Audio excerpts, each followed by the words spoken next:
Alright, welcome back to the channel, everybody. I know it's been a while since I've posted a video with the holidays going on and everything, been pretty busy.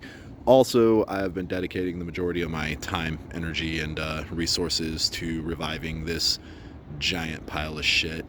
This truck's been sitting for about 15 years and I picked it up with a blown engine in it, so I've had that engine out, replace it. I've been going through brakes, all sorts of stuff, just trying to get this thing back to the point where it's roadworthy, where I can actually get it out and start driving it and kind of start testing it out.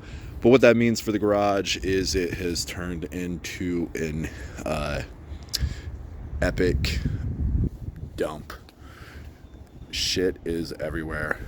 So this morning, I'm going to take a couple hours to get this thing all cleaned up, straightened up, and get the GTR back up on the cribbing.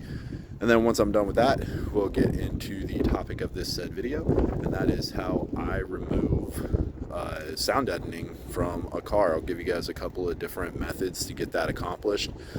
Pretty simple methods, really, that make that job way easier than it could be. A few moments later. Just kidding. I wish it was a few moments later, but unfortunately it's the next day. However, garage is cleaned up, car is back up on the cribbing. I'm going to get you guys set up inside the car so we can talk about a couple of methods to remove the sound deadening from out of a chassis.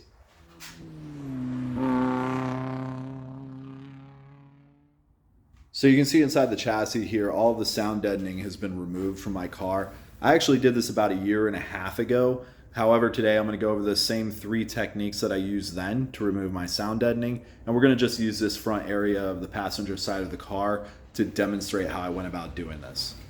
So we're going to be using this front area of the car because it contains the 3 types of areas you're generally going to deal with when you're pulling out sound deadening. It has your large flat areas, which are really easy to deal with. It has your areas which are more on an angle or they're vertical entirely, which are a huge pain in the ass in my opinion. And then finally, you have areas where you have a seam weld, where you have a completely different type of sound deadening. Maybe it's a different type of sound deadening, I actually don't know. But it's a really heavy sealer as well. It's a super thick stuff like hardened tar. And so those are the 3 areas that we're going to be talking about in this video. So first off, we're going to talk about what works well for these flat areas. This is also about the most cost-effective way to remove sound deadening from my experience. Unfortunately, I don't have any with me right now because I just didn't go buy any. But what you want to use here is dry ice. Dry ice works really, really well. You can take dry ice, break it down, crush it, and just fill an area, and you'll hear the sound deadening start to pop as the dry ice sits on it. And that popping is actually your sound deadening cracking and then releasing from the chassis. If you feel like you aren't getting enough contact with the dry ice with the sound deadening itself, what you can actually do is take some alcohol, and you can mix alcohol into your dry ice and basically make a concoction that's about the consistency of a milkshake, and you can just fill the whole area with that. And what's beneficial about that is it increases the contact patch with the sound deadening, but also it'll get down into all the crevices really well and help that sound deadening break free. So the next type of area that you're going to have to deal with in your car is the more vertical areas like the side of a transmission tunnel or up on your firewall. Dry ice or your dry ice and alcohol mixture isn't going to work well in these locations because it's just going to run off the sound deadening and it's not going to actually cool it. So what you can do is go to your local electronics store and you can pick up freeze spray. This stuff supposedly comes out at about -60 degrees.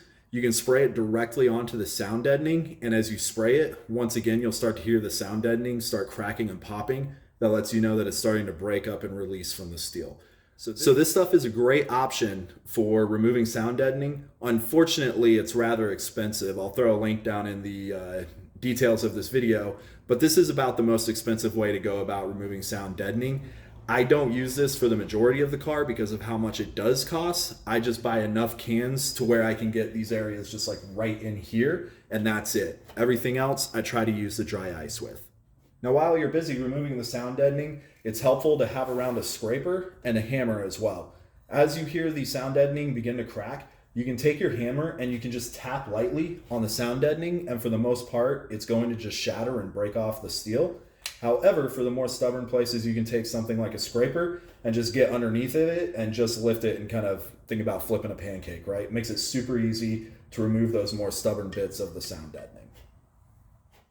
So now we're down to dealing with the seams in the car. Generally on the seams, you're going to find a very heavy seam sealer or sound deadening material, whatever it is, I don't really know. Either way, it's a pain in the ass to actually get off the car. It's usually very thick, it's very durable, and simply using the freeze spray or the dry ice or your alcohol dry ice mixture won't remove it. So what I do is I take one of these reciprocating tools, I get one of the flat blades for it, I keep that blade rather sharp, but I round off the corners, that way it won't gouge out the steel. And this thing then works super well to just slide along the seam and remove the bulk of the material. Once you use this tool to remove the bulk of the material, you can use something like your freeze spray or your dry ice and your alcohol dry ice mixture to remove what remains of your sound deadening.